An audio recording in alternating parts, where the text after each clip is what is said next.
All right, it's obviously too hot to do a video today. The dogs know that because they're sleeping in the shade, and I'm the only dummy out in the sun working. So anyway, but the point is, when it comes to pressure, what you really want is a swirl filter. So that's going to come around the side. This rock right here might make a good platform to do maybe like a little concrete flat place, or I'll just use dirt, I don't know, gravel. Put a swirl filter so it fills up and then it hooks into here. So the overflow from the swirl filter, barrel swirl filter, will go into here, which will have an equal amount of pressure. So, you know, when you have a little bit of a standpipe inside of a swirl filter, what'll happen is you have consistent 6 inches of water or whatever above it, so a consistent flow of water that comes in, and that's when you manage the amount of water going in your grow bed.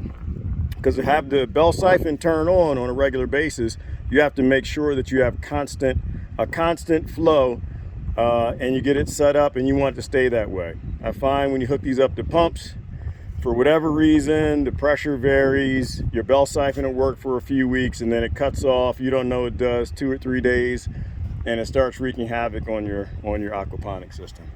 Anyways, a bunch of updates I got to do. Update to the battery system, a fix to the battery system.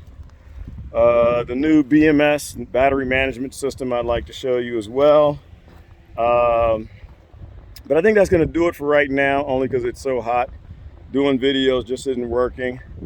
I've got a new bed set up, which I can't show you because it's too hot in the sun, so I'll sit here under the shade.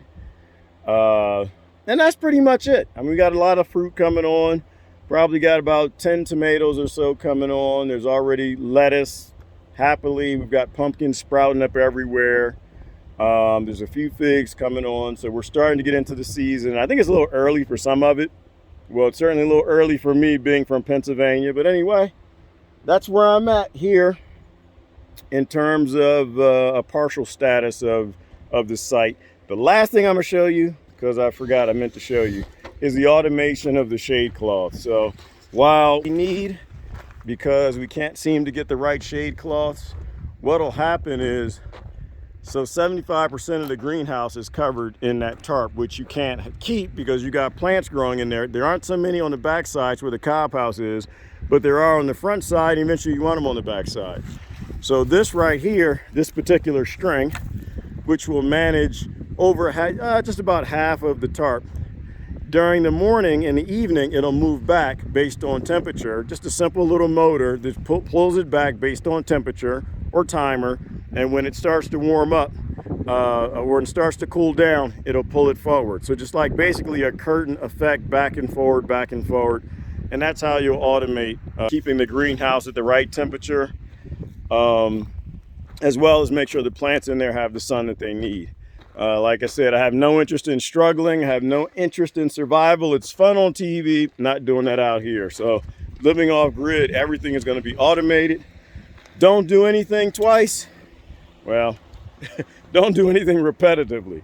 After you find you're doing the same task over and over and over, what our ancestors were very wise with was figuring out how to change what we're doing so we don't have to do the same mundane things over and over and over. They were called farmers and engineers, but that whole industry has been changed now that the destruction of the small farmer is pretty much complete and they've kicked everybody off their land. So anyway, not going to get into that. This is Gerard out here in West Texas, boiling and bubbling and sweating in the heat. But man, freedom is something else.